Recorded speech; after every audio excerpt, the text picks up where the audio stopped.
పదవిలో ఉన్నటువంటి కలెక్టర్ గారి ఆధీనంలో తర్వాత irrigation department, revenue department, mines department ఇట్లా వివిధ డిపార్ట్మెంట్లకు సంబంధించి వాళ్ళు ఇచ్చిన తప్పుడు రిపోర్ట్ల ప్రకారం ఈ డీసిల్టేషన్ ప్రాసెస్ ప్రకారం ఎన్విరాన్మెంటల్ క్లియరెన్స్ అవసరం లేదని వాళ్ళు వాదించి వాదోపవాదనలు చాలాసార్లు జరిగినాక ఇచ్చినటువంటి తుది తీర్పు ఏంటంటే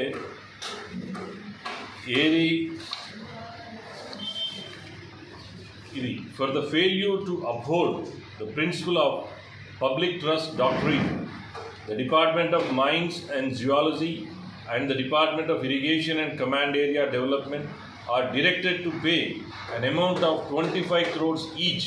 Ante irrigation department తర్వాత మైన్స్ అండ్ జియాలజీ డిపార్ట్మెంట్ వారు 25 కోట్లు, రెండు డిపార్ట్మెంట్లు 25 కోట్లు ఏదైతే ప్రజా శ్రేయస్సుకు విరుద్ధంగా చేసిన దానికి పెట్టి ఆ 25 కోట్లు గోదావరి రివర్ మేనేజ్మెంట్ బోర్డుకు as an interim environmental compensation, ఇది ఫైనల్ మాత్రం కాదు, ఇంటరిమ్ తాత్కాలికంగా చెల్లించాల్సింది, అది కూడా ఇమీడియట్గా 3 నెలల్లో చెల్లించాలని ఆ 3 నెలల పీరియడ్ కూడా ఈ కోర్టు ఇచ్చినటువంటి తీర్పు.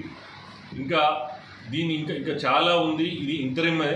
అయితే వెంటనే వాళ్ళు చేయాల్సింది ఏంటంటే the amount so collected should be utilised by the Godavari river management board for undertaking improvements to the Godavari river watershed covering the upstream and downstream states, also along with the improvement in Telangana region, besides undertaking redemption measures in areas which have been damaged due to the dredging and desilting.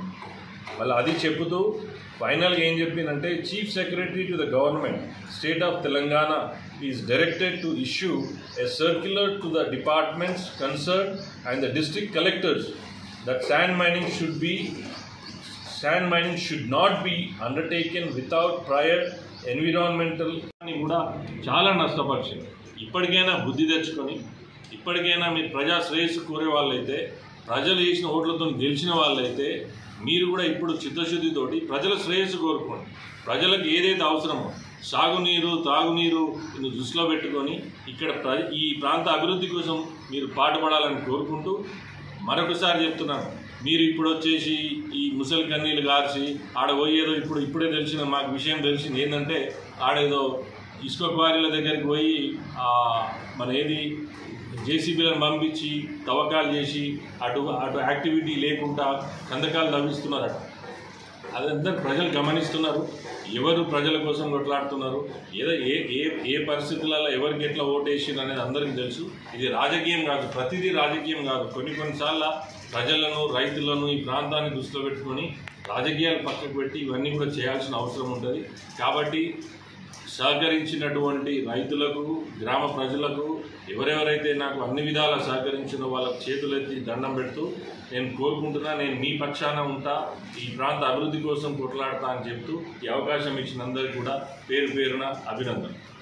జిల్లాకు సంబంధించి చేసిన ఒక Peddapalli constituency కాదు, పెద్దపల్లి జిల్లాకు సంబంధించి చేసినాం కాబట్టి మీరు వెంటనే దీనిపైన యాక్షన్ తీసుకొని ఎక్కడైనా మైన్ తవ్వకాలు కానీ, ట్రాన్స్పోర్టేషన్ కానీ, ఈ కమర్షియల్గా రూపకంగా ఎక్కడ జరిగినా కానీ వాటన్నిటిని వెంటనే ఆపేయాలని మేము సిన్సియర్గా మిమ్మల్ని అందరినీ రిక్వెస్ట్ చేస్తున్నాం. మీకు ఎన్విరాన్మెంటల్ క్లియరెన్స్ వచ్చే వరకు ఇటువంటిది ఏది కూడా తవ్వకాలు చేయొద్దు. మైనింగ్ యాక్టివిటీ ఇల్లీగల్గా ఈ డీసిల్టేషన్ అనేది దానికి కూడా ఎన్విరాన్మెంటల్ క్లియరెన్స్ అవసరమని ఖచ్చితంగా కోర్టు ఇచ్చిన దాని ప్రకారం చేసినాం. ఇంటరిమ్ ఆర్డర్స్ కూడా కొంతమంది అప్పుడు సుప్రీంకోర్టుకి వెళ్తే కూడా మేము సుప్రీంకోర్టు కూడా వెళ్ళినాం. నేను సుప్రీంకోర్టుకి వెళ్తే కూడా సుప్రీంకోర్టు ఆర్డర్స్ ఏం చెప్పినాయంటే ఎన్జీటీకి అన్ని అథారిటీస్ ఉన్నాయి, వాళ్ళకి ఫుల్ రైట్స్ ఉన్నాయి, వాళ్ళు ఖచ్చితంగా వాళ్ళ డిసిషనే ఫైనల్, వాళ్ళ జడ్జిమెంటే ఫైనల్. కాబట్టి మేము ఏం చెప్పలేము. ఎన్జీటీ ఆర్డర్స్ వరకు వెయిట్ చేసి ఎన్జీటీ ఆర్డర్స్ ఏది ఇస్తారో అది మాత్రం ఖచ్చితంగా అమలు చేయాలి, వాళ్ళకి అన్ని అథారిటీస్ ఉన్నాయన్నారు. కాబట్టి నిన్న వెలువడినటువంటి ఈ జడ్జిమెంట్ ఆర్డర్ ఇది ఇంటరిమ్గా వాళ్ళకి ఫైన్ వేస్తూ వాళ్ళు చేసినటువంటి తప్పిదాలకు చేస్తూ ఇవన్నీ దానికి ఫైనల్ జడ్జిమెంట్గా ఇచ్చినారు. అయితే మేమందరం ఒకటే చెప్తున్నాం, మనందరికీ తెలుసు, మీరందరూ చూసిండ్రు. ఏది గత సంవత్సరంన్నర 2 సంవత్సరాల నుంచి మీ అందరూ కూడా సహకరించారు నాకు. అప్పుడున్నటువంటి పాలకపక్షం కావచ్చు, ప్రతిపక్షం కావచ్చు, ఏ విధమైనటువంటి దొంగాట ఆడింది. ఏది తొడగొట్టుడు, నాల్కగీరుడు, విమానాలు ప్రమాణాలు చేసుడు అవన్నీ చేసుకుంటూ ప్రజలను దృష్టిలో పెట్టుకొని ప్రజా శ్రేయస్సును పక్కన పెట్టి కాంట్రాక్టర్ల మీద ఉన్నటువంటి చిత్తశుద్ధి, వాళ్ళ దగ్గర డబ్బు మీద ప్రేమతోటి ఈ ప్రాంతాన్ని అభివృద్ధి చేయాలన్నా, ఈ ప్రాంతాన్ని మెరుగుపరచాలన్నా, ఈ ప్రాంతానికి ఉన్నటువంటి సహజ వనరులను కాపాడాల్సింది పోయి ఎన్విరాన్మెంటల్ క్లియరెన్స్ పర్యవేక్షణ చేయకుండా